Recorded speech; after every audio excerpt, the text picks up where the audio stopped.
बहुत बहुत स्वागत आप सबका डीडी न्यूज के इस विशेष प्रसारण में। सुप्रभात के साथ बिम्स्टेक पर आधारित इस कार्यक्रम में आपका स्वागत करते हैं, क्योंकि यहां हम बात कर रहे हैं कि क्षेत्रीय विकास पर किस तरीके से बिम्स्टेक का फोकस है। और ये चर्चा इस वजह से है क्योंकि प्रधानमंत्री नरेंद्र मोदी बिम्स्टेक में आज शिखर सम्मेलन में आज सम्मिलित होने वाले हैं और इसके बारे में सारी जानकारी आप तक हम पहुंचाएंगे, क्योंकि प्रधानमंत्री नरेंद्र मोदी थाईलैंड और श्रीलंका के दौरे पर हैं और थाईलैंड में ही बिम्स्टेक का आयोजन किया जा रहा है। छठा बिम्स्टेक सम्मेलन है ये, जिसके बारे में जानकारी आप तक हम पहुंचाएंगे। आपके साथ मैं हूं ममता चोपड़ा, मेरे साथ है मेरे सहयोगी आरेंद्र। शुक्रिया, नमस्कार ममता, नमस्कार दर्शकों। और निश्चित तौर से जिस बात का जिक्र मेरी सहयोगी ममता ने किया कि आज का महत्वपूर्ण दिन छठा बिम्स्टेक शिखर सम्मेलन, जिसमें प्रधानमंत्री नरेंद्र मोदी शिरकत कर रहे हैं और तमाम अन्य सदस्य देशों के प्रमुखों के साथ में जब बिम्स्टेक के मंच पे बात होगी तो फोकस होगा कैसे क्षेत्रीय सहयोग को आगे बढ़ाया जाए। क्योंकि अगर भारत के लिहाज से बात की जाए तो भारत पड़ोसी पहले की बात करता है और इसी सोच के साथ, वसुधैव कुटुंबकम की भावना के साथ में भारत की एक कोशिश है कि अपने तमाम पड़ोसी देशों के साथ मिलकर विकास यात्रा में आगे बढ़ा जाए और जिसमें सबकी भागीदारी हो, सबका साथ सबका विकास के इस मंत्र के साथ आगे बढ़ने की लगातार भारत कोशिश कर रहा है।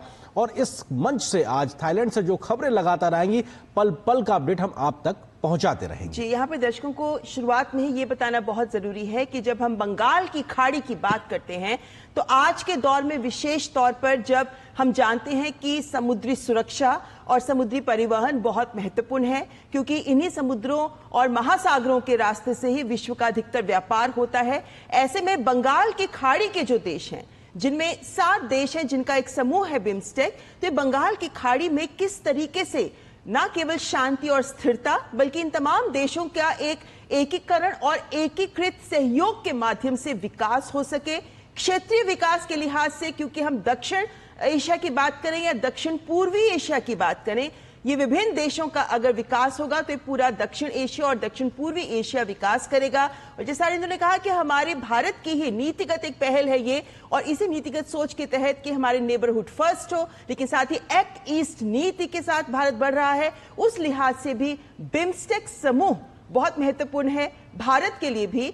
और प्रधानमंत्री नरेंद्र मोदी ने जब से सत्ता संभाली है उसके बाद से भारत प्रधानमंत्री के नेतृत्व में लगातार ऐसी पहल करता रहा है कि बिम्स्टेक के बीच, देशों के बीच आपसी सहयोग भी बढ़ सके। बिल्कुल, और आइए आपको नजर डालते हैं कुछ तथ्यों के माध्यम से कि कैसे भारत और बिम्स्टेक अपने आप में एक तरीके से जुड़ा हुआ है और बिम्स्टेक के लिहाज से भारत किस प्रकार से एक महत्वपूर्ण लगातार अपने आप कोशिश करा। 4 संस्थापक सदस्यों में से एक भारत है। संगठन में एक प्रमुख भूमिका भारत की है, क्योंकि भारत लगातार इस दिशा में आगे बढ़ रहा है। सुरक्षा क्षेत्र में क्षेत्रीय सहयोग का नेतृत्व भारत कर रहा है। साथ ही ऊर्जा और आपदा प्रबंधन के क्षेत्र में अहम भूमिका, महत्वपूर्ण स्तंभ है ये, जिसका लीड नेशन है भारत। बिम्स्टेक सेक्रेटेरिएट में भी बजट के लिहाज से देखें तो 32% योगदान के साथ सबसे बड़ा योगदान करता भारत। 32% का योगदान, सबसे बड़ी शक्ति है भारत इस समूह में। और बिम्स्टेक के 2 केंद्र हैं जो भारत में ही हैं, और नोएडा में बिम्स्टेक का मौसम और जलवायु केंद्र है, क्योंकि ये केंद्र हैं जो बिम्स्टेक की पहल को आगे बढ़ाते हैं इन क्षेत्रों में। वहीं बेंगलुरु में भी बिम्स्टेक का ऊर्जा केंद्र काम कर रहा है और इसके साथ ही भारत ने पिछले साल ही 3 और उत्कृष्टता केंद्र स्थापित करने का भी प्रस्ताव रखा। कृषि, आपदा प्रबंधन और समुद्री परिवहन पर यह केंद्र खोलने का प्रस्ताव भारत की ओर से रहा है। और बिम्स्टेक के पीछे लगातार बड़ी प्रेरक शक्ति के रूप में काम करते रहे हैं प्रधानमंत्री नरेंद्र मोदी। गोवा में भी बिम्स्टेक नेताओं की रिट्रीट 2016 में की गई, जिसकी मेजबानी प्रधानमंत्री ने की। बिल्कुल, और इसी तरीके से बात की जाए तो 5वें शिखर सम्मेलन में वित्तीय अनुदान की घोषणा भी प्रधानमंत्री मोदी ने की थी भारत की ओर से, और उसके तहत पीएम मोदी का $1 मिलियन वित्तीय अनुदान का ऐलान अपने आप में बेहद संबल प्रदान करता है। बिम्स्टेक के इस मंच को सचिवालय सहित बिम्स्टेक की संस्थागत क्षमता बढ़ाने के लिए इस प्रधानमंत्री ने इस अनुदान की घोषणा की थी। 5वें शिखर सम्मेलन के समय भारत ने जुलाई 2024 में बिम्स्टेक विदेश मंत्रियों की दूसरी रिट्रीट की मेजबानी की थी। भारत लगातार महत्वपूर्ण भूमिका निभा रहा है। भारत ने कई पहलों की घोषणा भी की थी जो आपस में सहयोग को आगे बढ़ाने के लिहाज से बेहद महत्वपूर्ण। 3 नए बिम्स्टेक केंद्र स्थापित करने की योजना का जिक्र भी प्रधानमंत्री मोदी ने किया था। लोगों के बीच आदान प्रदान को बढ़ाने पर खासा जोर था भारत का, और इस बात का ऐलान प्रधानमंत्री ने किया था। अंतरिक्ष के क्षेत्र में सहयोग पर फोकस, यानी स्पेस कोऑपरेशन पर सितंबर 2024 में भारत ने न्यूयॉर्क में बैठक की मेजबानी और अध्यक्षता भी की थी। ये न्यूयॉर्क में एक अलग से एक तरीके से बिम्स्टेक के नेताओं की मुलाकात हुई थी। यूएनजीए के 79वें सत्र के दौरान हुई थी ये बैठक। उस वक्त प्रधानमंत्री मोदी मौजूद थे। अन्य सदस्य देशों के साथ भारत के घनिष्ठ द्विपक्षीय संबंध भी लगातार बने हुए हैं। और बिम्स्टेक भारत की विदेश नीति के 3 प्रमुख पहलुओं का एक तरीके का संगम है। और यहाँ महत्वपूर्ण बात यह भी कि थाईलैंड दौरे पर प्रधानमंत्री नरेंद्र मोदी बिम्स्टेक शिखर सम्मेलन से इतर उन्होंने म्यांमार के वरिष्ठ जनरल मिन आंग ह्लांग से भी मुलाकात की है। और इस दौरान प्रधानमंत्री नरेंद्र मोदी ने म्यांमार में आए भीषण भूकंप के कारण जो नुकसान हुआ उस पर अपनी संवेदनाएं भी व्यक्त की हैं। आपको बता दें कि म्यांमार में जो जबरदस्त भूकंप आया उसमें भारत मुसीबत की इस घड़ी में लगातार म्यांमार को सहयोग कर रहा है। ऑपरेशन ब्रह्मा भी चलाया जा रहा है और भारत की ओर से जो सहयोग दिया जा रहा है उसको लेकर हमने सुना भी है कि म्यांमार के प्रधानमंत्री ने भी इस बात की सराहना की है कि कैसे मुश्किल के वक्त में भारत म्यांमार के साथ खड़ा रहा है। हालांकि भारत ये उदाहरण हर आपदा के वक्त देता रहा है। जब जब पड़ोसी देशों पर आपदा आई है तब भारत फर्स्ट रिस्पॉन्डर के तौर पर आगे बढ़कर पड़ोसी देशों की मदद करता रहा है। ये दृश्य आप देख रहे हैं सीधे बैंकॉक से, थाईलैंड से, क्योंकि म्यांमार के प्रधानमंत्री के साथ प्रधानमंत्री नरेंद्र मोदी की मुलाकात हुई है। विभिन्न मसलों पर, क्षेत्रीय मसलों पर, अंतर्राष्ट्रीय मसलों पर दोनों नेताओं के बीच में बातचीत भी हुई। बिल्कुल ममता, आप जो बात करें वो बेहद महत्वपूर्ण है क्योंकि हमने देखा कितना 7.9 तीव्रता का भूकंप जिसने म्यांमार को हिलाकर रख दिया था। थाईलैंड भी उससे प्रभावित हुआ था और उस समय फर्स्ट रिस्पॉन्डर के तरीके से भारत ने ऑपरेशन ब्रह्मा चलाया। एनडीआरएफ की टीम पहुंची है। इसके अलावा हमारी आर्मी मेडिकल कॉर्प की टीम ने वहां पे अस्पताल स्थापित किया और लगातार मानवीय सहायता के तहत कई टन राहत सामग्री भेजी गई जिसमें इमीडिएट जिस प्रकार की जरूरत होती है, इसमें पानी से लेकर दवाएं हो या अन्य प्रकार की खाद्य सामग्री हो जिसकी तुरंत जरूरत पड़ती है इस प्रकार की प्राकृतिक आपदा में, वो भारत ने विशेष विमानों के माध्यम से भेजी है। भारत की एनडीआरएफ की टीम राहत पहुंचाने के लिए वहां पहुंची फर्स्ट रिस्पॉन्डर के तरीके से और लगातार अभी भी वहां पे मौजूदगी है। लेकिन भारत और म्यांमार के लिहाज से अगर बात की जाए तो 1600 किलोमीटर से ज्यादा की स्थानीय जो स्थल की सीमा है वो दोनों देश साझा करते हैं। और भारत के पूर्वोत्तर के राज्यों में अगर बात की जाए तो अरुणाचल प्रदेश, नागालैंड, मणिपुर, मिजोरम जैसे जो राज्य है वो सीमाओं के साथ में एक तरीके से जुड़े हुए हैं। साथ ही साथ बंगाल की खाड़ी से समुद्री सीमा भी एक तरीके से कह सकते हैं, संपर्क भी कहा जा सकता है, भारत और म्यांमार का होता है। तो ऐसे में बेहद महत्वपूर्ण है। भारत है म्यांमार का चौथा सबसे बड़ा निर्यात बाजार और 5वां सबसे बड़ा आयात बाजार। तो ऐसे में मानवीय सहायता का पहलू जिसका जिक्र ममता आप कर रही है वो सबसे महत्वपूर्ण है क्योंकि वो एक अभी वक्त की जरूरत है। लेकिन संबंधों को विस्तार देने के लिहाज से बात की जाए तो व्यापारिक संबंध हो या आपसी तमाम क्षेत्रों में सहयोग को आगे बढ़ाने के लिहाज से बात हो, निश्चित तौर से उस लिहाज से भी ये बैठक, ये मुलाकात की तस्वीरें काफी अहम। म्यांमार और भारत द्विपक्षीय संबंधों के लिहाज से भी दोनों देशों के रिश्ते बहुत बेहतरीन रहे हैं और कई ऐसे मसले हैं दोनों देशों के बीच जिन पे दोनों देश मिलकर काम करते रहे हैं। ऐसे में पड़ोसी देशों को मदद पहुंचाने की अपनी नीति के तहत म्यांमार में भारत ने वहां आए भीषण भूकंप को लेकर जो मदद दी है उसी मदद को की सराहना भी म्यांमार के प्रधानमंत्री ने की है। इस वक्त के दृश्य जहां प्रधानमंत्री नरेंद्र मोदी म्यांमार के प्रधानमंत्री के साथ द्विपक्षीय बैठक कर रहे हैं, ये बहुत महत्वपूर्ण दृश्य है इस मामले में कि जब दो शीर्ष नेता आपस में मिलकर बात करते हैं, जब आपस में हाथ मिलाते हैं तो बहुत सारे दोनों देशों के बीच के संबंधों और मुद्दों पर आगे बढ़ने की दिशा भी मिलती है। ऐसे में म्यांमार जो हमारा पड़ोसी देश है, हमारे पूर्वोत्तर के राज्यों के साथ म्यांमार जुड़ा हुआ है। म्यांमार में अगर सुरक्षा और शांति और स्थिरता और समृद्धि आती है तो भारत जानता है कि हमारे पूर्वोत्तर क्षेत्र पर भी उसका प्रभाव पड़ता है। ऐसे में भारत और म्यांमार विभिन्न मुद्दों पर आपस में मिलकर आगे बढ़े, काम करें, ये बेहद महत्वपूर्ण। और इसी वजह से प्रधानमंत्री नरेंद्र मोदी के नेतृत्व में भारत लगातार नेबरहुड फर्स्ट की नीति पर आगे कदम बढ़ाता रहा है। और म्यांमार में जो भीषण भूकंप आया है उस भूकंप के मद्देनजर एक बार फिर भारत ने एक अनुपम अनूठा उदाहरण प्रस्तुत किया जब सबसे पहले भारत आगे बढ़कर आया और भारत ने वो मदद का हाथ आगे बढ़ाया और जमीन पर काम करते हुए दिख रहे हैं हमारे देश के डॉक्टर्स, एनडीआरएफ जो वहां पर पहुंचकर राहत सामग्री भी दे रहे हैं लेकिन साथ ही जमीन पर उतरकर काम भी कर रहे हैं ताकि भूकंप से जो नुकसान हुआ म्यांमार को उसमें कुछ राहत भारत की ओर से प्रदान की जा सके। बिल्कुल ममता, और ये तस्वीरें अपने आप में बहुत महत्वपूर्ण है। प्रधानमंत्री थाईलैंड के दौरे पे हैं जहां बिम्स्टेक के शिखर सम्मेलन में अब से कुछ देर बाद वो शिरकत करेंगे, लेकिन उन महत्वपूर्ण वैश्विक मंच के इससे पहले इतर एक तरीके से ये द्विपक्षीय मुलाकातों का दौर और एक बहुत महत्वपूर्ण बात क्योंकि हम म्यांमार का जिक्र कर रहे हैं तो इसमें कालादान मल्टी मॉडल जो ट्रांजिट परियोजना है वो भी भारत म्यांमार के लिहाज से बहुत इंपॉर्टेंट है क्योंकि कनेक्टिविटी पे बहुत ज्यादा फोकस है। इसी प्रकार से भारत म्यांमार थाईलैंड जो ट्राईलेटरल एक तरीके से जो कॉरिडोर बनने की बात है तो कनेक्टिविटी कनेक्टिविटी पे भी फोकस है, लेकिन निश्चित तौर से जिस बात का जिक्र आप कर रही थी, अभी एक मानवीय सहायता के लिहाज से बहुत महत्वपूर्ण है, वो भी अपने आप में जरूरी है। और अब बात करते हैं प्रधानमंत्री के यात्रा के कल के दिन की, क्योंकि कल वो थाईलैंड में ही थे, पहले दिन था, और पहले दिन के लिहाज से प्रधानमंत्री का दिन बेहद महत्वपूर्ण रहा। क्या कुछ रहा, आइए तस्वीरों के माध्यम से आपको दिखाते हैं।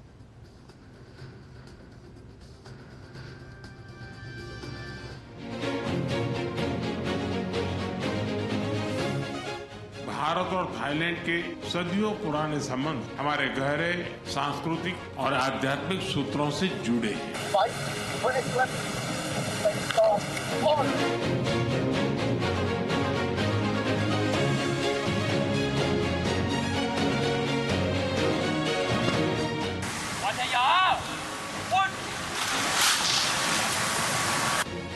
भारत की एक्ट ईस्ट पॉलिसी और हमारे इंडो पैसिफिक विजन में थाईलैंड का विशेष स्थान है। आज हमने अपने संबंधों को स्ट्रेटेजिक पार्टनरशिप का रूप देने का निर्णय लिया है।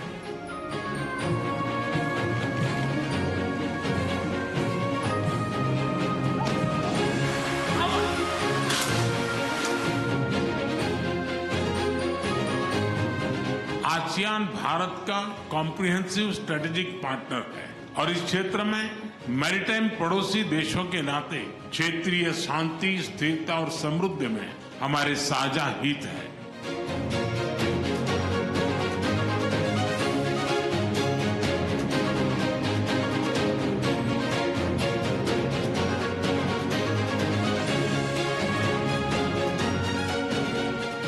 भारत आसियान यूनिटी और आसियान सेंट्रलिटी का पूर्ण समर्थन करता है। इंडो पैसिफिक में free, open, inclusive and rule based order का हम दोनों समर्थन करते हैं। हम विस्तारवाद नहीं, विकासवाद की नीति में विश्वास रखते हैं।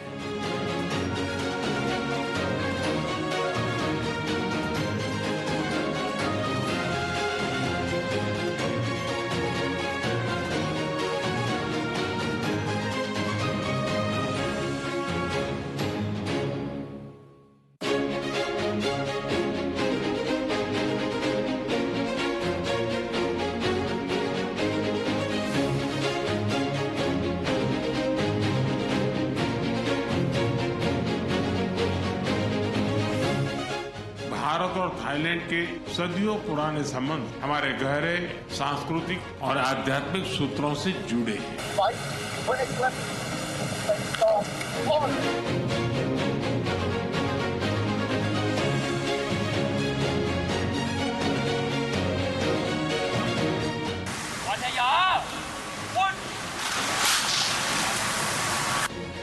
भारत की एक्ट ईस्ट पॉलिसी और हमारे इंडो पैसिफिक विजन में थाईलैंड का विशेष स्थान है। आज हमने अपने संबंधों को स्ट्रेटेजिक पार्टनरशिप का रूप देने का निर्णय लिया है।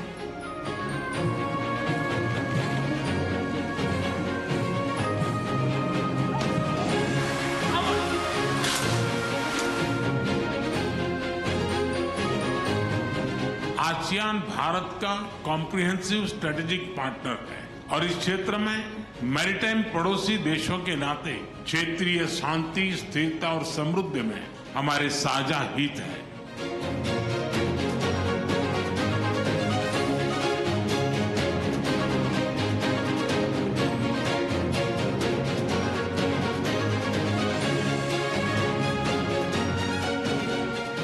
भारत आसियान यूनिटी और आसियान सेंट्रलिटी का पूर्ण समर्थन करता है। इंडो पैसिफिक में free, open, inclusive and rule based order का हम दोनों समर्थन करते हैं। हम विस्तारवाद नहीं, विकासवाद की नीति में विश्वास रखते हैं।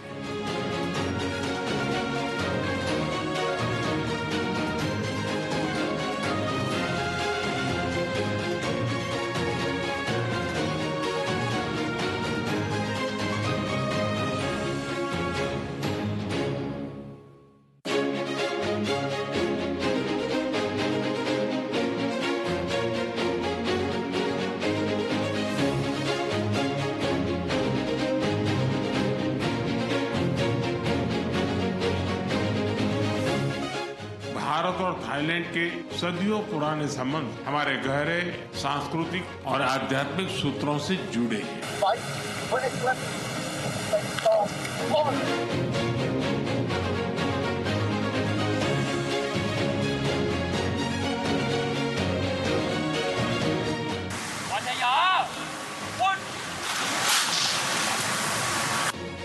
भारत की एक्ट ईस्ट पॉलिसी और हमारे इंडो पैसिफिक विजन में थाईलैंड का विशेष स्थान है। आज हमने अपने संबंधों को स्ट्रेटेजिक पार्टनरशिप का रूप देने का निर्णय लिया है।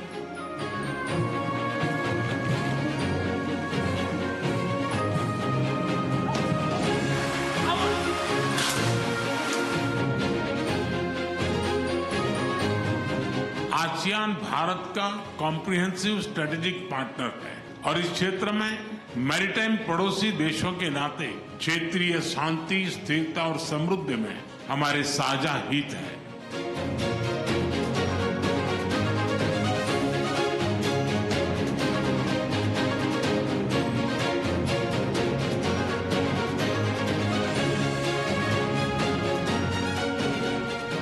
भारत आसियान यूनिटी और आसियान सेंट्रलिटी का पूर्ण समर्थन करता है।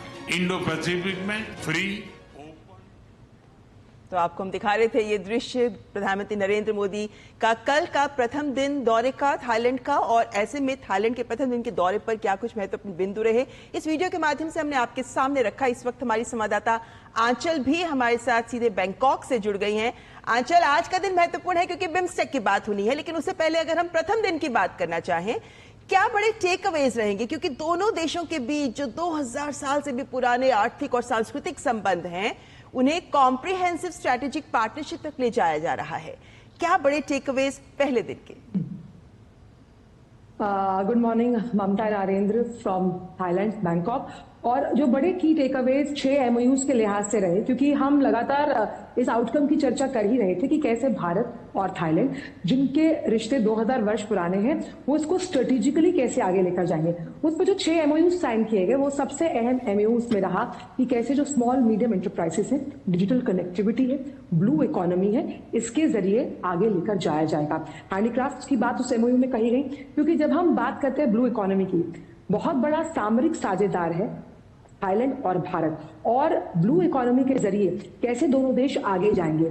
इन दोनों देशों को आगे जाने के लिए जिन तमाम सनराइजिंग सेक्टर्स की हम बात करते हैं, उसमें IT, ऑटोमोटिव्स, इलेक्ट्रिकल व्हीकल, जिसके लिए भारत बहुत बड़ा बाजार है, क्योंकि इलेक्ट्रिकल व्हीकल्स को लेकर सरकार की अपनी नीतियां हैं और कई फेजेस में इसको लागू किया जा रहा है, जिसमें हम इसके रिपलिंग इफेक्ट्स जो उसके ऑटो एंसिलरीज हैं उस पर पड़ते हुए देखेंगे। जिस तरह से प्रधानमंत्री ने साफ तौर पर कहा कि दोनों देशों को अगर आर्थिक रिश्ते जोड़ते हैं तो उनके सांस्कृतिक रिश्तों की भी एक अलग ही गाथा है, जहां रामायण के प्रसंग का कल मंचन किया गया और रामायण किस तरह से जन जन में जैसे राम भारत में है, वैसे कण कण में राम यहाँ थाईलैंड में भी मौजूद है। स्ट्रेटेजिक पार्टनरशिप को आगे ले जाने के लिए दोनों जो लीडर्स हैं उनका अपना एक कैरिस्मा है, और ये सबको साथ लेकर चलने की नीति जो थाईलैंड की है, वैसी ही नीति हम भारत में भी देखते हैं। कैसे हर लेवल पर सिंगल विंडो क्लियरेंसेस के साथ साथ और रेड कार्पेट, यानी कि अगर आप यहां पर आकर निवेश करते हैं या भारतीय कंपनियां जो है जब वो भारत में आकर निवेश थाईलैंड में आकर निवेश करती हैं, तो उनके लिए रास्ता बिल्कुल साफ है। इसलिए हमने देखा कि करीबन $16 बिलियन का जो कारोबार है वो अब तक हो चुका है, और इसको डबल डिजिट यानी कि $25 बिलियन से भी आगे ले जाने की बात इसी 2025 में की जा रही है। अब ये होगा कैसे? हम फूड प्रोसेसिंग की यहाँ पर बात कर रहे हैं, हम यहाँ पर बात कर रहे हैं स्टार्टअप्स और स्पेस सेक्टर। स्पेस जिसे प्रधानमंत्री हमेशा कहते हैं कि इसमें असीम संभावनाएं हैं, और ऐसे में साउथ ईस्ट एशियन कंट्रीज और साउथ ईस्ट कंट्रीज जब इकट्ठे बैठेंगी, और ये जो पूरा सूत्रधार भारत है इसका हमें समझना होगा, क्योंकि जिस बिम्स्टेक का जिक्र लगातार आज सुबह से हो रहा है, ओपन रिजिलियंट फोरम है ये, प्रॉस्पेरस यानी खुला, आप कुछ भी बंद नहीं करेंगे, खुले तौर पर विचारों का आदान प्रदान होगा, खुले तौर पर अपने विचार रखे जाएंगे, आपकी संप्रभुता मैं उसका सम्मान करूंगा, मेरी संप्रभुता का सम्मान आप करेंगे। और इस लिहाज से बिम्स्टेक मल्टीलैटरल फोरम के रूप में थाईलैंड के लिहाज से और भारत के लिहाज से बहुत अहम हो जाता है। बिल्कुल आंचल, और आप लगातार हमारे साथ बनी रही, क्योंकि कल आपके माध्यम से लगातार हर खबर का अपडेट हम ले रहे हो। तो आज बिम्स्टेक का शिखर सम्मेलन भी होने जा रहा है आपसे कुछ देर में, उसकी तस्वीरें भी हम लगातार देखेंगे। इस बीच हमारे साथ खास मेहमान वीना सीकरी जी जुड़ गई, जो कि बांग्लादेश में पूर्व भारतीय उच्चायुक्त रही और वरिष्ठ पूर्व राजनयिक के तौर पर लगातार विदेशी मामलों के साथ हमारे साथ जुड़ती रही। एक बार बहुत स्वागत है वीना सीकरी जी हमारे साथ जुड़ने के लिए। मैम, प्रधानमंत्री का थाईलैंड दौरे में अगर हम कल के दिन के लिहाज से बात करें बिम्स्टेक से पहले, तो इंडिया थाईलैंड के लिहाज से कल का दिन कितना अहम रहा कनेक्टिविटी के लिहाज से, और अगर हम इकोनॉमिक कोऑपरेशन के लिहाज से देखा जाए, क्योंकि तमाम क्षेत्रों में स्ट्रेटेजिक पार्टनरशिप के साथ आगे बढ़ने पर सहमति बनी है। जी मेरे ख्याल में कल की जो बायलैटरल मीटिंग्स थी, बायलैटरल एस्पेक्ट था, बहुत ही अहम था और बहुत ही इंपॉर्टेंट था, क्योंकि हम देख रहे हैं कि थाईलैंड में एक यंग लीडरशिप आ गई है और इस लीडरशिप का इंटरेस्ट है, उनको दिलचस्पी है कि भारत के साथ रिश्ते और भी गहरे करें और बढ़ाएं। इसलिए ये जो स्ट्रेटेजिक पार्टनरशिप बनी है भारत और थाईलैंड के बीच, ये एक बेसिस प्रोवाइड करती है कि हमारी बायलैटरल कोऑपरेशन खूब आगे दौड़े। और मेरे ख्याल की बिम्स्टेक के कॉन्टेक्स्ट में भी ये जो बायलैटरल भारत और थाईलैंड के बीच कोऑपरेशन है, ये ही बिम्स्टेक को आगे ले जा सकता है। क्योंकि हमने देखा है कि इतने सालों में हालांकि बिम्स्टेक का सेक्रेटेरिएट ढाका में है, और लेकिन ढाका इसमें कुछ खास दिलचस्पी नहीं दिखा रही है।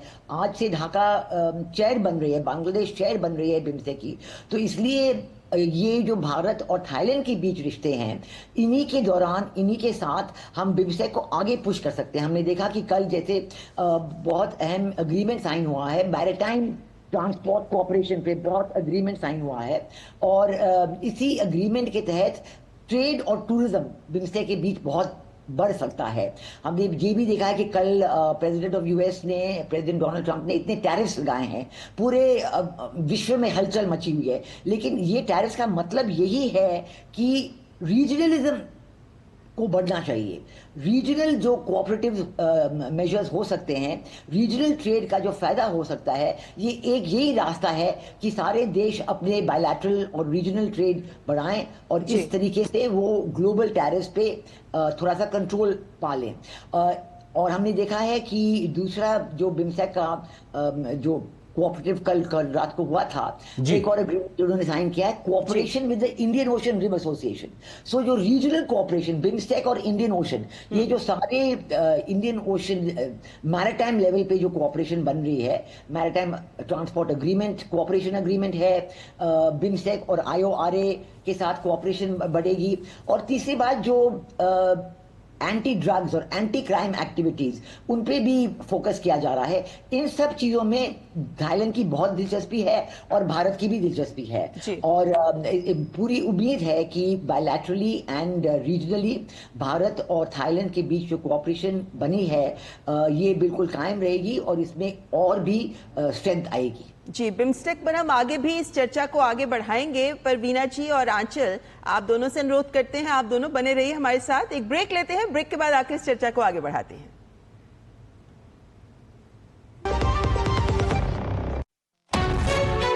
विभाग अनेक, कंप्लेंट बॉक्स 1। किसी भी सरकारी दफ्तर, विभाग या बैंक से जुड़ी शिकायत के लिए pgportal.gov.in पर जाएं, रजिस्टर करें, संबंधित विभाग चुनें, शिकायत दर्ज करें और ट्रैकिंग आईडी नोट करें। SMS या ईमेल पर एक्नॉलेजमेंट पाएं और शिकायत का जवाब सीधे मंत्रालय से प्राप्त करें। अब तक 1 करोड़ 12 लाख से अधिक भारतीयों ने भरोसा जताया। CP ग्राम्स, आपकी हर शिकायत का हल। अभी शिकायत दर्ज करें pgportal.gov.in।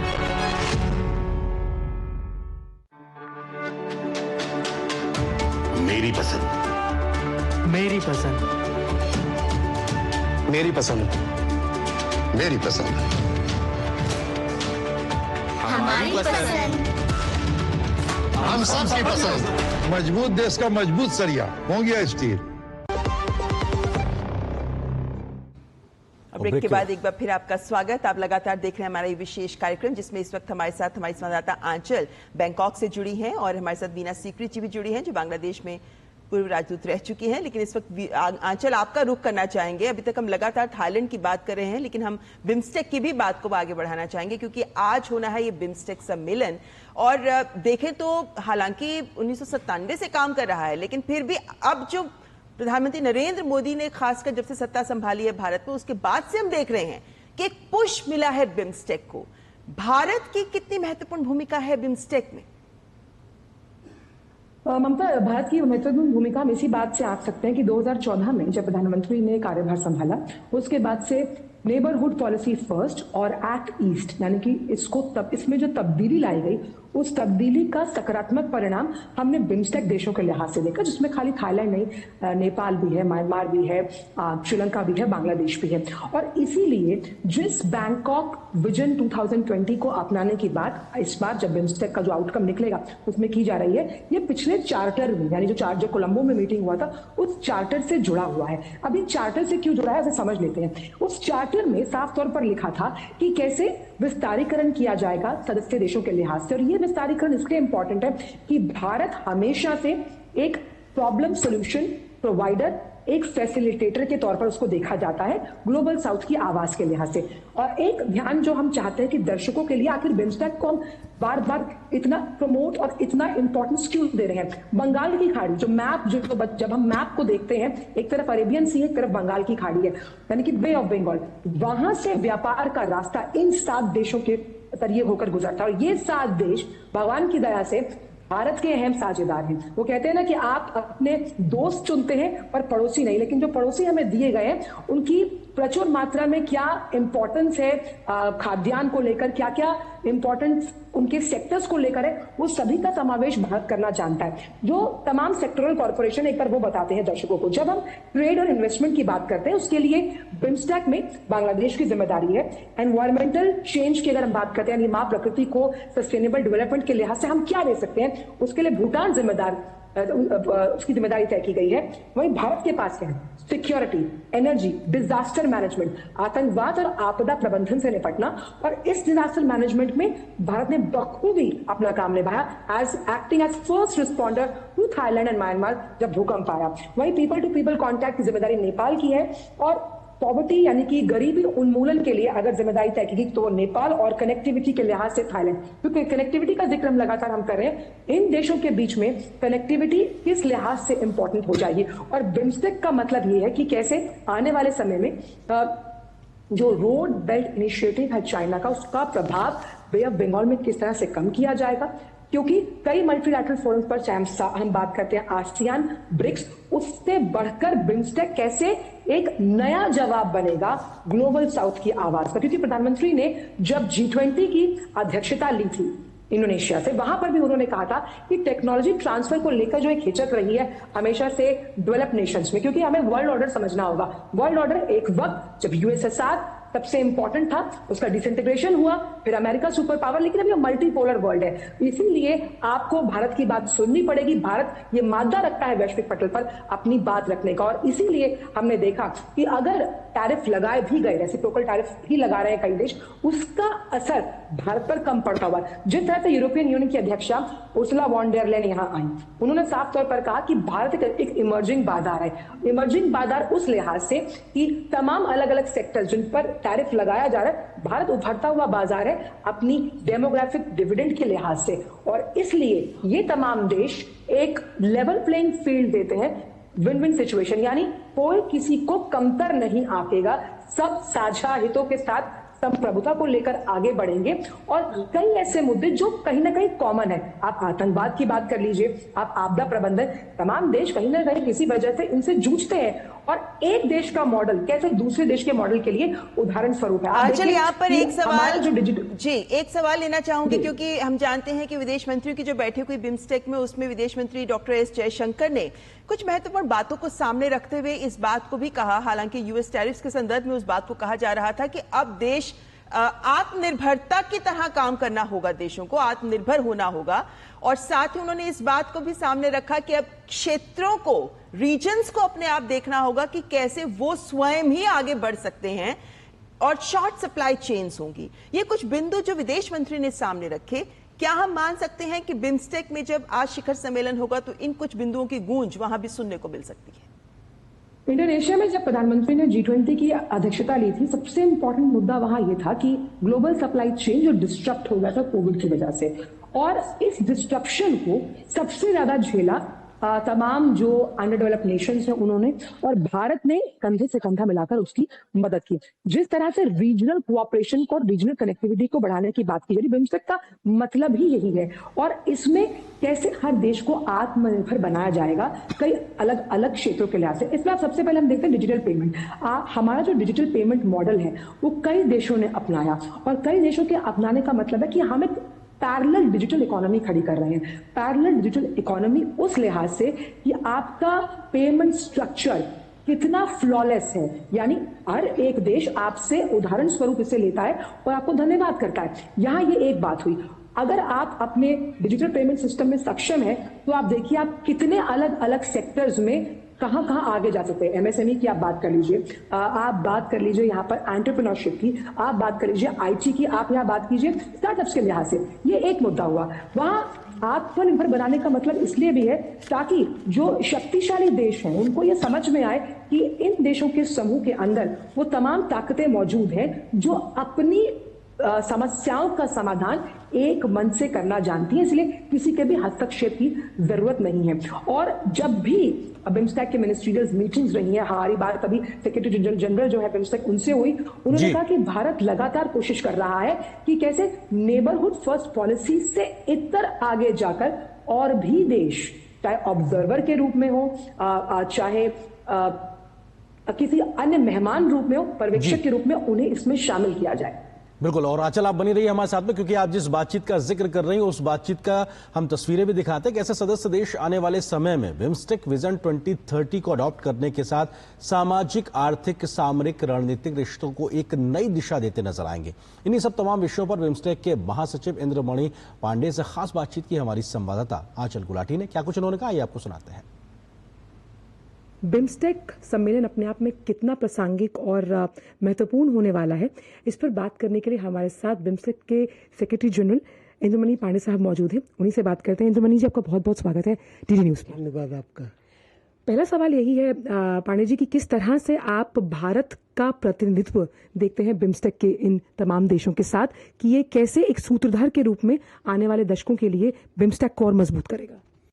भारत एक संस्थापक देश है बिम्स्टेक का, और भारत ने काफ़ी महत्वपूर्ण भूमिका निभाई है बिम्स्टेक में क्षेत्रीय सहयोग को आगे बढ़ाने के लिए। भारत सुरक्षा, एनर्जी और डिजास्टर मैनेजमेंट सेक्टर में कोऑपरेशन लीड करता है, और प्रधानमंत्री जी ने खुद बिम्स्टेक पे काफ़ी ध्यान दिया है। मैं आपका ध्यान दिलाना चाहूँगा कि 2016 में किस तरह से उन्होंने ब्रिक्स समिट के समय ये जो बिम्स्टेक के लीडर्स हैं उनको इनवाइट किया था, और उससे क्षेत्रीय सहयोग को आगे बढ़ाने में काफ़ी मदद मिली थी।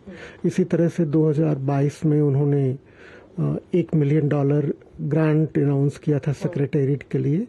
सेक्रेटेरिएट ने उस ग्रांट को इस्तेमाल करते हुए काफ़ी जो हमारा इंस्टीट्यूशंस हैं उनको स्ट्रेंथन करने में काफ़ी सहयोग मिला है हमें। आने वाले समय में आप कौन से उन आर्थिक क्षेत्रों को प्रमुखता से बिम्स्टेक देशों के साथ सनराइज सेक्टर्स के रूप में देखते हैं, जहां से अच्छे सकारात्मक आर्थिक परिणाम सामने आएंगे? देखिए, हमारा बिम्स्टेक का एजेंडा काफ़ी बड़ा है। उसमें 15 क्षेत्र शामिल हैं, जिसमें व्यापार का क्षेत्र है, जैसे मैंने बताया ऊर्जा का है, ब्लू इकोनॉमी है, साइंस टेक्नोलॉजी इनोवेशन का सेक्टर है, एग्रीकल्चर एंड फूड सिक्योरिटी का है। तो ये सभी सेक्टर हमारे लिए इम्पोर्टेंट हैं, और ये जरूरी है कि इन सभी क्षेत्रों में हम सहयोग को आगे बढ़ाएं, और भारत काफी महत्वपूर्ण भूमिका निभा सकता है इन सभी क्षेत्रों में आगे बढ़ाने में। इस बार के बिम्स्टेक सम्मेलन में बैंकॉक बिम्स्टेक विजन 2030 को अपनाने की बात की जा रही है। ये विजन आखिर किस तरह से दूरदर्शी साबित होगा? देखिए, पिछले साल जो है हमने बिम्स्टेक चार्टर को अडॉप्ट किया था, जो हमारे लिए जैसे कॉन्स्टिट्यूशन होता है एक देश के लिए, उस तरह का मसवदा है। अब हम जो है बिम्स्टेक विजन 2030 अडॉप्ट कर रहे हैं, तो ये हमारे लिए एक रोड मैप दिखाएगा कि हम किस तरह से सहयोग को विभिन्न क्षेत्रों में आगे बढ़ाएं। और सारे जो हमारे देश हैं सभी राजनीतिक रूप से पूरी तरह समर्पित है बिम्स्टेक को आगे बढ़ाने के लिए, और ये बिम्स्टेक की सबसे बड़ी स्ट्रेंथ है कि सारे देश समर्पित हैं कि क्षेत्रीय सहयोग को बिम्स्टेक के थ्रू आगे बढ़ाएंगे। और बिल्कुल आखिरी में सवाल है कि जब बहुत आगे जाना होता है तो कई चुनौतियां भी रास्ते में आती है, तो इन चुनौतियों को पार पाने के लिए तमाम जो बिम्स्टेक के देश हैं वो कैसे सामंजस्य बिठाएंगे?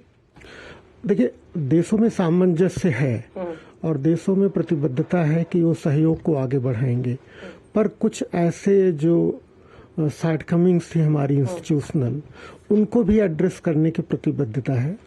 तो पिछले साल हमने एक एमिनेंट पर्सन्स ग्रुप सेटअप किया था, उस ग्रुप ने अपनी रिकमेंडेशंस दी है और मैं आपके दर्शकों को बताना चाहूँगा कि वो रिपोर्ट इस शिखर बैठक में अडॉप्ट होगी, लेकिन उसके अडॉप्शन के पहले ही जो सदस्य देश हैं उस रिपोर्ट को इम्प्लीमेंट करने की दिशा में कदम बढ़ाना शुरू कर दिए हैं। तो इस चीज से ये दिखता है कि कितने समर्पित हैं देश कि हम बिम्स्टेक को रिफॉर्म करें, रिवाइटलाइज करें, जिससे जो लोगों की अपेक्षा है बिम्स्टेक से उस चीज को हम पूरा कर सकें। पांडे जी, आप इस डीडी न्यूज के मंच के माध्यम से आपने अपने तमाम विचार साझा किए, बहुत बहुत शुक्रिया अपना कीमती समय डीडी न्यूज को देने के लिए। आपका बहुत बहुत धन्यवाद, आपने मुझे अवसर दिया।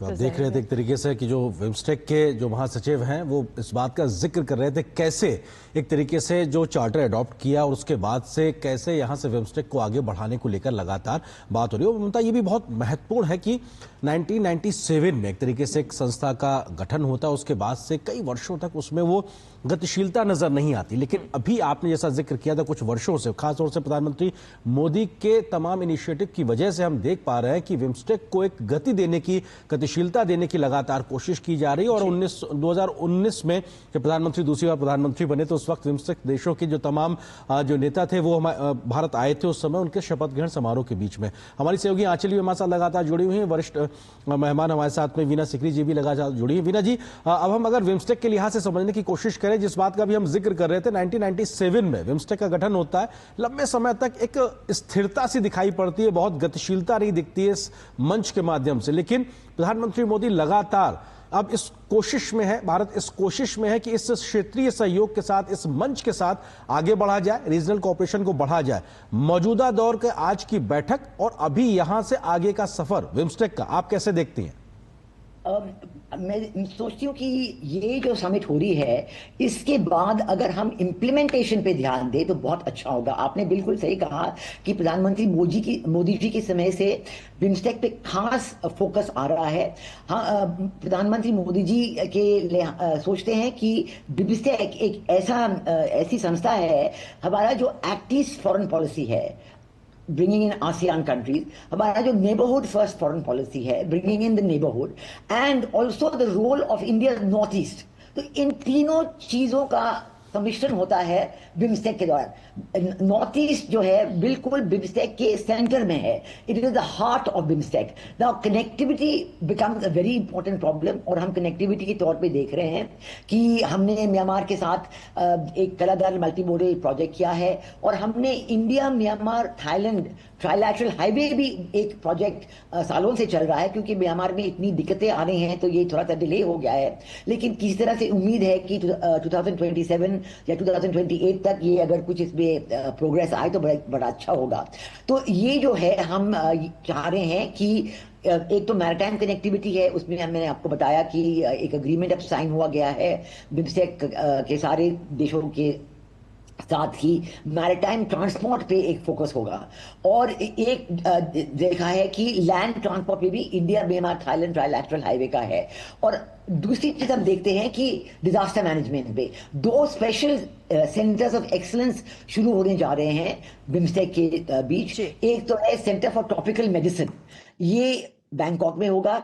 और इसका बहुत महत्व है क्योंकि हम सब जानते हैं कि भारत में भी आयुष और जैसे प्रधानमंत्री मोदी जी के नेतृत्व में एक बहुत बड़ा फोकस है ट्रेडिशनल सिस्टम्स ऑफ मेडिसिन पे, और ये इसका जो एक एक्सेलेंस का सेंटर बनेगा बैंकॉक में, उसके दौरान भारत के भी जो रीजन जो ट्रेडिशनल मेडिसिन में तरक्की है वो हम इसे पेश कर सकते हैं और सारे जो बिम्स्टेक के देश हैं उनकी मदद कर सकते हैं। दूसरा एक बहुत अच्छा सेंटर ऑफ एक्सीलेंस बनने जा रहा है ऑन डिजास्टर मैनेजमेंट।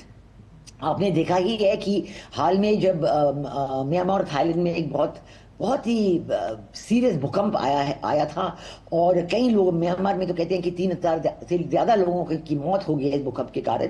तो भारत ने जो अपने डिजास्टर मैनेजमेंट रेडीनेस दिखाई है और हमारी टीम अभी म्यांमार में पहुंच चुके हैं। एक फील्ड हॉस्पिटल शुरू हो गया है, medicine, humanitarian add, food, tents, सब चीजें हम म्यांमार के लोगों को और थाईलैंड के लोगों को जहां तक उनकी जरूरत है उनको पहुंचा रहे हैं। और इससे हमारे बिम्स्टेक और जो हमारे नेबरहुड देश हैं उन पे बड़ा असर पड़ा है कि भारत की वीना जी, यहाँ पर एक सवाल लेना चाहूंगी मैं आपसे, क्योंकि आपने म्यांमार का जिक्र किया और म्यांमार के प्रधानमंत्री के साथ भी प्रधानमंत्री नरेंद्र मोदी की बैठक हुई है, मुलाकात हुई है।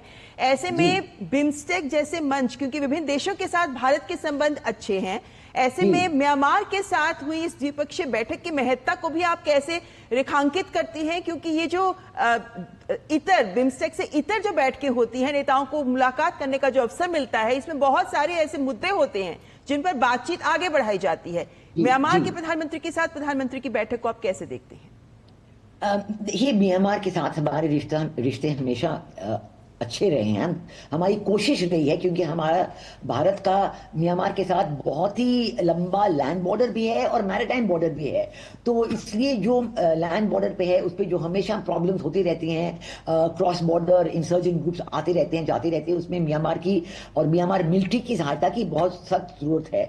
लेकिन इन सालों में आपने देखा है कि म्यांमार में जो इंटरनल स्ट्राइक हो रहा है ये एक बहुत सीरियस बात है। लेकिन इसके बावजूद जो म्यांमार में भूकंप हुआ, हमारे प्रधानमंत्री जी ने जैसे इमीडिएटली म्यांमार को कोऑपरेशन का हाथ दिखाया है, उससे म्यांमार का देश, उनकी लीडरशिप भारत के लिए बहुत आभारी है और हमको थैंक यू पेश करते हैं। ये जो मीटिंग हुई है, द्विपक्षीय मीटिंग बैंकॉक में, उससे हमारा कोऑपरेशन आगे बढ़ेगा और हम थोड़ा सा समझ पाएंगे कि भारत की म्यांमार में ये जो इंटरनल स्ट्राइफ हो रहा है इसका हल कैसे हो सकता है। अब हमने ये भी सुना है कि म्यांमार में राखीन स्टेट में अराकान आर्मी बिल्कुल हावी हो गई है और चिन एरिया में भी चिन नेशनल आर्मी का रोल बहुत ही उम्दा है और म्यांमार आर्मी इससे पीछे हट रही है। तो ये जो कोऑपरेशन और अग्रीमेंट सेंट्रल गवर्नमेंट, जो जनरल हलाला मिंग का सेंट्रल गवर्नमेंट है उसका और जो उनके स्टेट्स हैं, राखीन स्टेट, चिन एरिया, इनमें कैसे एग्रीमेंट हो सकता है, इसमें भारत का रोल बहुत ही सीरियस हो सकता है। और भारत तो यही चाहेगी कि हमारे पड़ोस देश म्यांमार में स्टेबिलिटी हो, प्रॉस्पेरिटी हो, रीजनल डेवलपमेंट हो और डेमोक्रेसी हो। और ये जो इलेक्शंस, ये इलेक्शंस की बात जो जनरल लाला मिंग ने कही थी पहले, लेकिन इन सालों में इलेक्शन नहीं हो पाए हैं, तो शायद भारत की जो इनसे द्विपक्षीय वार्तालाप हुई है उसके दौरान जरूर इन बातों पे फोकस किया गया होगा। और हमें एक बहुत अच्छा मौका मिला है, हमारे प्रधानमंत्री को एक बहुत अच्छा मौका मिला है कि वो म्यांमार की बात समझे और जो बायलैटरल कोऑपरेशन की बात करें और म्यांमार की जो इंटरनल स्थिति है उस पे भी जो भारत का जो, अगर भारत तैयार है, डायलॉग और डिप्लोमेसी, भारत के लिए ये दोनों चीजों का महत्व बहुत ही अहम है। और म्यांमार की अंदरूनी बातों को सॉल्व करने के लिए डायलॉग और डिप्लोमेसी की सख्त जरूरत है। भारत इसमें मेरा ख्याल जरूर अपना हाथ आगे बढ़ाने के लिए तैयार है और इसलिए ये द्विपक्षीय बैठक पूरे विश्व का फोकस इस द्विपक्षीय बैठक में जरूर है, क्योंकि जनरल लाला मिंग शायद पहली बार म्यांमार से बाहर आए हैं, उनका बिम्स्टेक समिट में पार्टिसिपेशन है। इवन आसियान मीटिंग में भी इनका पार्टिसिपेशन बहुत सालों से नहीं हुआ है और इसलिए ये जो उनकी बैठक हुई है हमारे प्रधानमंत्री जी के साथ, इसका बहुत ही इम्पोर्टेंट रोल है। बिल्कुल वीना जी, आप हमारे साथ बनी रही। इस बीच में दूसरे खास मेहमान भी हमारे साथ में जुड़ गए। हमारे साथ में डॉक्टर स्मृति एस पाठक, जो कि रिसर्च फेलो हैं MP IDSA की, हमारे साथ जुड़ी हुई हैं। पाठक जी बहुत बहुत शुक्रिया हमारे साथ जुड़ने के लिए। सवाल यही कि किस तरीके से भी हम म्यांमार का जिक्र कर रहे थे, म्यांमार के लिहाज से अगर बात की जाए तो तमाम दिक्कतों, परेशानियों, चुनौतियों के बावजूद भी संवाद का रास्ता खुलना और बातचीत होना दोनों देशों के प्रधानमंत्रियों के बीच में, ये दिखाता है कि हम क्षेत्रीय सहयोग को कैसे आगे बढ़ाने के लिए तत्पर नजर आ रहे हैं। आपको लगता है कि भारत म्यांमार के आपसी सहयोग और क्षेत्रीय कोऑपरेशन की समझ को डेवलप करने के लिहाज से ये जो द्विपक्षीय बैठक हुई है काफी अहम और मायने रखती है? मैं ये बोलूंगी कि अभी जो डायलॉग हो रही है हमारा प्रधानमंत्री और म्यांमार का मिलिट्री रूलर के बीच में बहुत ही सिग्निफिकेंट है, क्योंकि आप रीजनल कोऑपरेशन का बात कर रहे हैं। वहां पे अगर आप देखेंगे हमारा जो नॉर्थ ईस्ट के लिए जो 2 कनेक्टिविटी प्रोजेक्ट्स है, एक तो बांग्लादेश के थ्रू में जा रही थी पोर्ट एक्सेस के लिए, दूसरा जो है म्यांमार, क्योंकि म्यांमार इंडिया का कनेक्टिविटी का एक दूसरा लेग है, मैं ये बोलूंगी। और आप अगर देखे होंगे द ट्राइलेटरल हाईवे का बात हो रही है, सिते पोर्ट की बात हो रही है, और म्यांमार हमारा इंडिया का काउंटर टेररिज्म, काउंटर इंसर्जेंसी का जो एक पहलू रहा है, तो म्यांमार बहुत ही सिग्निफिकेंट है। वहां पे बहुत म्यांमार का बिना कंट्रीब्यूशन से, बिना सहयोग से आप अगर नॉर्थ ईस्ट का बात करेंगे, ना हमारा इकोनॉमिक डेवलपमेंट वहां पे हो सकता है, ना हमारा जो स्थितिशीलता वहां पे आ सकता है। तो इसीलिए मैं बोलूंगी कि म्यांमार बहुत ही सिग्निफिकेंट है इंडिया का रीजनल कोऑपरेशन, रीजनल लिंक जो बनेगा आपका म्यांमार के थ्रू में। ट्राइलेटरल हाईवे का बात पहले कर रहे थे, अभी ट्राइलेटरल हाईवे जो है और दूसरे कंट्रीज साउथ ईस्ट एशिया में जुड़ रहा है। तो इकोनॉमिकली अगर आप देखेंगे हमारा जो नॉर्थ ईस्ट का जो एक्सपोर्ट है, जो इंपोर्ट है, तो म्यांमार का अहम भूमिका वहां पे रहेगा। तो इसीलिए मैं ये वाला जो मीटिंग हो रही है हमारा प्रधानमंत्री और उनके प्रधानमंत्री के बीच में बहुत ही मायने रखेगा इंडिया का इकोनॉमिक, नॉर्थ ईस्ट का इकोनॉमिक डेवलपमेंट के लिए और नॉर्थ ईस्ट का सिक्योरिटी के लिए। डॉक्टर स्मृति एस पटनायक, आप जो बात कह रही हैं बेहद महत्वपूर्ण है और आप से निवेदन है दोनों मेहमानों से आप हमारे साथ बने रहिए, हम आप दोनों के माध्यम से ये चर्चा जारी रखें, क्योंकि आज बेहद महत्वपूर्ण दिन, बिम्स्टेक का शिखर सम्मेलन बैंकॉक में होने जा रहा है, 6वां शिखर सम्मेलन। क्या कुछ महत्वपूर्ण एजेंडा है, किस तरीके का एक आउटकम हो सकता है, इस विषय पर विस्तार से लगातार मेहमानों से बातचीत जारी रहेगी। एक छोटे से ब्रेक के लिए रुकते हैं।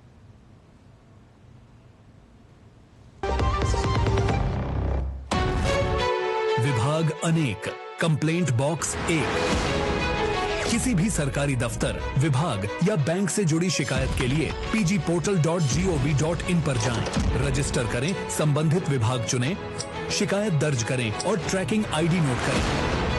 एसएमएस या ईमेल पर एक्नॉलेजमेंट पाएं और शिकायत का जवाब सीधे मंत्रालय से प्राप्त करें। अब तक 1 करोड़ 12 लाख से अधिक भारतीयों ने भरोसा जताया। सीपी ग्राम्स, आपकी हर शिकायत का हल। अभी शिकायत दर्ज करें pgportal.gov.in।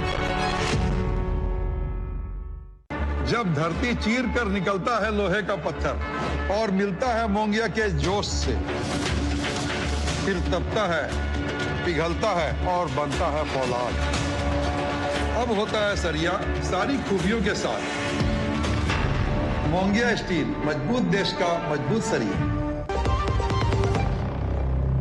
और ब्रेक के बाद एक बार फिर आपका स्वागत। इस विशेष कार्यक्रम में लगातार बात कर रहे हैं बिम्स्टेक शिखर सम्मेलन की, क्योंकि अब से कुछ ही देर बाद प्रधानमंत्री नरेंद्र मोदी थाईलैंड के बैंकॉक में इस बिम्स्टेक शिखर सम्मेलन के 6ठे संस्करण में हिस्सा लेंगे। और बिम्स्टेक की महत्ता क्या है और बिम्स्टेक किस तरीके से आज के इस दौर में आगे बढ़ता नजर आ रहा है, इन सब मुद्दों पर हम चर्चा कर रहे हैं। लेकिन प्रधानमंत्री नरेंद्र मोदी बिम्स्टेक शिखर सम्मेलन में हिस्सा लेने के लिए थाईलैंड के दौरे पर है और उनकी भागीदारी से इस क्षेत्र में आपसी सहयोग को बल मिला है।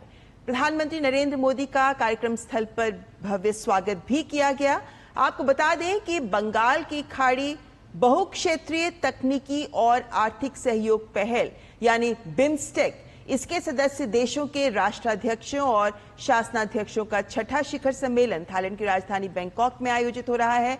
प्रधानमंत्री नरेंद्र मोदी इसी शिखर सम्मेलन के वेन्यू पर पहुंच गए हैं, जहां उनका स्वागत किया गया है। ये फैमिली फोटो भी ममता कह सकते हैं, क्योंकि बिम्स्टेक के तमाम सदस्य देशों के जो राष्ट्र प्रमुख पहुंचे हुए हैं सम्मेलन में शामिल होने के लिए। इसमें प्रधानमंत्री नरेंद्र मोदी भारत की नुमाइंदगी कर रहे हैं, और वो भी और तमाम अन्य नेताओं की एक फैमिली फोटो भी दिखाई पड़ रही है, जो इस बात का संकेत है कि ये आगाज हो चुका है, 6वें शिखर सम्मेलन की शुरुआत हो चुकी। प्रधानमंत्री मोदी की भी इस मंच पे मौजूदगी जी, और इस बार का विषय भी रखा गया है समृद्ध, प्रत्यास्थी और खुला बिम्स्टेक। और इस शिखर सम्मेलन का उद्देश्य भी यही है कि साझा सुरक्षा और विकास की चुनौतियों के लिए सदस्य देशों के बीच कैसे सहयोग को और आगे बढ़ाया जाए, क्योंकि बंगाल की खाड़ी से जुड़े ये तमाम देश हैं जो न केवल इस पूरे क्षेत्र की शांति और स्थिरता के लिए जरूरी है, बल्कि आपसी सहयोग भी अगर इन देशों के बीच बढ़ता है तो फिर क्षेत्रीय सहयोग के माध्यम से ये सभी देशों के बीच भी विकास के आयाम पर आगे बढ़ने के रास्ते और पुख्ता होते हैं। और जिस तरीके का वैश्विक दौर इस वक्त रणनीतिक, कूटनीतिक लिहाज से और आर्थिक लिहाज से भी हम देखें आगे बढ़ रहा है, उसके लिहाज से इस क्षेत्रीय संगठन को मजबूती दी जाए, देशों के बीच के आपसी सहयोग को और आगे बढ़ाया जाए। इस दिशा में प्रधानमंत्री नरेंद्र मोदी लगातार कई वर्षों से काम कर रहे हैं। अलग अलग मंचों पर विभिन्न पहल के माध्यम से न केवल इस बिम्स्टेक के 7 देशों के बीच भारत के ही द्विपक्षीय संबंधों की बात करें तो उन्हें आगे बढ़ाया जा रहा है ताकि क्षेत्रीय स्थिरता को सुनिश्चित किया जाए, लेकिन वहीं 5वें बिम्स्टेक शिखर सम्मेलन में जिस तरीके से चार्टर को अडॉप्ट किया गया, उससे इसका एक संस्थागत रूप से विकास की दिशा भी पुख्ता हुई है। लेकिन वहीं अब चूंकि 6ठा शिखर सम्मेलन हो रहा है, इस बार बहुत सारे महत्वपूर्ण आउटकम्स को लेकर उम्मीद बनती है कि मौजूदा दौर में बिम्स्टेक और ज्यादा प्रासंगिक और मजबूती के साथ सहयोगात्मक दृष्टि से और आगे बढ़ सकता है। हमारे साथ विशेष मेहमान भी जुड़े हुए हैं। वीना जी, यहाँ पर ये जो दृश्य दिखाते हैं, जो ग्रुप फोटोग्राफ, जब भी इस तरीके के शिखर सम्मेलन होते हैं तो इस तरीके के जो ग्रुप फोटोग्राफ्स हैं ये उम्मीद जरूर बंधाते हैं कि विभिन्न देशों के बीच प्रतिबद्धता स्पष्ट नजर आती है कि आइए मिलकर सहयोग को आगे बढ़ाएं। वीना जी। जी, ये बड़ी अच्छी तस्वीर है, क्योंकि हम देख रहे हैं इसमें तस्वीर में कि सारे फॉरेन मिनिस्टर्स जो हैं वो डॉक्यूमेंट्स अपने हाथ में रखे हैं जो उन्होंने साइन किए हैं, अग्रीमेंट साइन किए हैं। तो ये एक दर्शाता है कि बिम्स्टेक की लीडरशिप कुछ अपने डिटर्मिनेशन दिखा रहे हैं कि वो आगे बढ़ेंगे, और उन्होंने जो अग्रीमेंट्स इस साल अब इस सम्मेलन में किए हैं उस पर वो अमल करेंगे। अब देखिए, इस वक्त जो है बिम्स्टेक का रोल काफी उम्दा हो सकता है, और उम्मीद है कि आगे से जो आज से जो हमने देखा है कि बिम्स्टेक की चेयरमैनशिप बांग्लादेश के हाथ में जाएगी। बांग्लादेश तो इन महीनों में सिर्फ सार्क की बात करते आ रहा है, उन्होंने बिम्स्टेक के बारे में कभी जिक्र नहीं किया है, लेकिन उम्मीद है कि आज से जब वो बिम्स्टेक के चेयरमैनशिप को संभाल रहे हैं तो, और वो इस सम्मेलन में भी है उनकी लीडरशिप, तो वो इसे कुछ स्पेसिफिक फोकस और डायरेक्शन देंगे। मैंने आपको बताया कि जो सेंटर्स ऑफ एक्सीलेंस खुले हैं ट्रॉपिकल मेडिसिन के बारे में और डिजास्टर मैनेजमेंट के बारे में और ट्रेड और टूरिज्म के बारे में। देखिए, पूरे जो विश्व में ग्लोबल टैरिफ्स लगे हैं प्रेसिडेंट ट्रंप की सरकार के साथ, तो उसमें हम कैसे इसका सामना कर सकते हैं। वीना जी, एक सवाल लेना चाहूंगी यहाँ पर, क्योंकि इंडियन ओशन रिम एसोसिएशन बहुत महत्वपूर्ण, उस सवाल पे बाद में आऊंगी। पहले बांग्लादेश की बात आपने की है कि किस तरीके से अब बांग्लादेश को इसकी चेयर बनने जा रहा है। बांग्लादेश मतलब अगला शिखर सम्मेलन बांग्लादेश में ही होगा, लेकिन बांग्लादेश ही वो देश है जहां पर बिम्स्टेक का सेक्रेटेरिएट भी मौजूद है। हालांकि भारत अपनी ओर से फाइनेंशियल मदद भी कर रहा है, टेक्निकल मदद भी की है सेक्रेटेरिएट को चलाने में, और बांग्लादेश के जो मौजूदा हालात हैं उसके मद्देनजर क्या आपको लगता है कि बिम्स्टेक के इस मंच पर इन बिंदुओं पर भी बात हुई होगी या आगे बढ़ेगी अब शिखर सम्मेलन में कि कैसे सेक्रेटेरिएट को और मजबूत किया जाए? क्योंकि विभिन्न देशों के जो आपसी या विभिन्न देशों के बीच जो हालात हैं उनका प्रभाव भी इन तमाम लक्ष्यों पर पड़ता है जिनको लेकर बिम्स्टेक आगे बढ़ना चाहता है।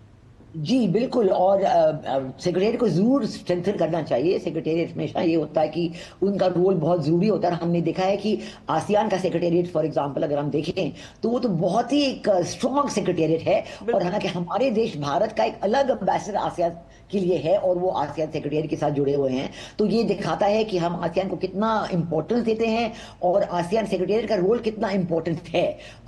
इसके पैरेलल में हम देखें तो जरूर बिम्स्टेक का सेक्रेटेरिएट को भी ज्यादा इंपॉर्टेंस मिलनी चाहिए। और लेकिन ये सब देश जो हैं उन्हें बिम्स्टेक सेक्रेटेरिएट को सपोर्ट देनी चाहिए, और बिम्स्टेक के कंट्रीज जो हैं, सारे 7 कंट्रीज जो हैं, वो कैसे कोऑपरेशन बढ़ाने के लिए तैयार हैं। फॉर एग्जांपल बिम्स्टेक और आसियान के बीच कोऑपरेशन बहुत ज्यादा बढ़ सकती है। इंडोनेशिया का रोल बहुत इंपॉर्टेंट है, maritime cooperation, maritime transport cooperation का आप देखें तो जो ट्रेड टूरिज्म है पूरे बिम्स्टेक के देशों के बीच तो जरूर है, लेकिन आसियान कंट्रीज जो नियर बाय हैं, सिंगापुर है और इंडोनेशिया है, इन कंट्रीज के जो रोल है ट्रेड और टूरिज्म में, जो वो अपना रोल अदा करते हैं, वो बहुत महत्वपूर्ण है। और बिम्स्टेक को कोऑपरेशन, आसियान का कोऑपरेशन लेके आगे बढ़ना चाहिए, क्योंकि इंडो पैसिफिक एरिया बहुत इंपॉर्टेंट है, मैरिटाइम एरिया बहुत इंपॉर्टेंट है। हमने बिम्स्टेक ने IORA के साथ एग्रीमेंट तो कर दिया है, लेकिन इस पे अमल रखना, कैसे ये कोऑपरेशन बढ़ सकती है, ये बहुत चीज देखनी है। भारत का जो रोल हो सकता है एजुकेशन में हो सकता है, साइंस एंड टेक्नोलॉजी में हो सकता है, फाइनेंशियल पेमेंट्स में हो सकता है, जैसे आपने जिक्र किया था पहले। इन चीजों में हमें ये सब देखना है कि हम क्या कोऑपरेशन ऑफर कर सकते हैं।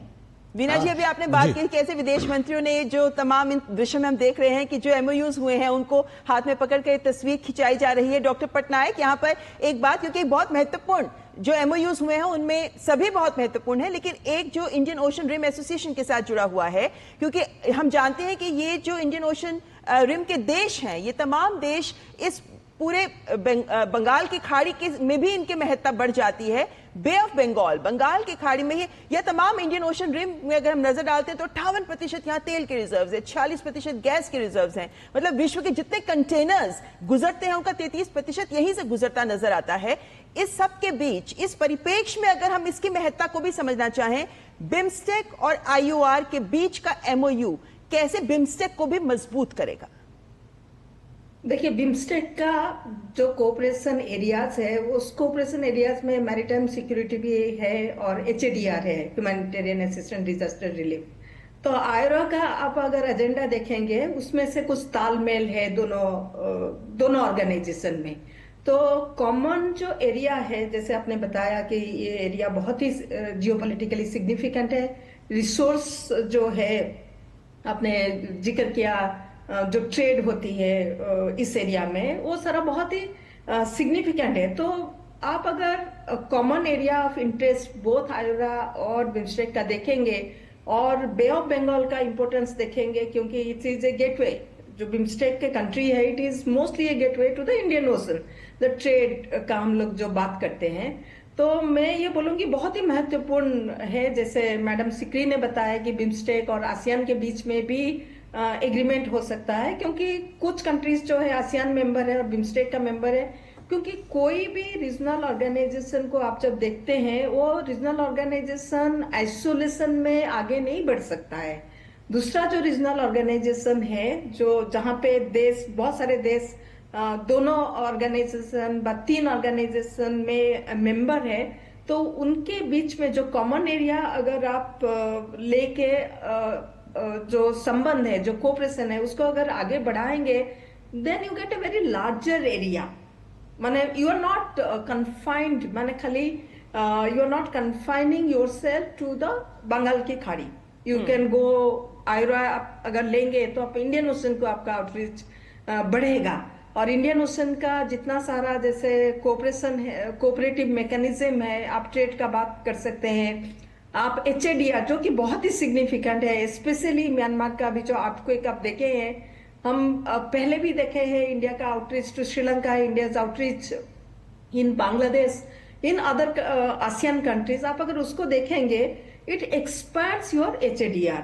हम लोग भी मिलिट्री एक्सरसाइज, नेवल एक्सरसाइजेस का बात भी कर सकते हैं IORA के साथ कोऑपरेशन के समय में। IORA का जो HADR एक्सरसाइज है, उसके साथ बिम्स्टेक का एक HADR एक्सरसाइज भी हो सकता है। ऑलरेडी बिम्स्टेक का मिलिट्री एक्सरसाइजेस 3 हो चुके हैं, if I am not mistaken. तो ये जो कोऑपरेशन है, आपका कोऑपरेशन का जो क्षेत्र है वो बढ़ जाता है IORA के साथ।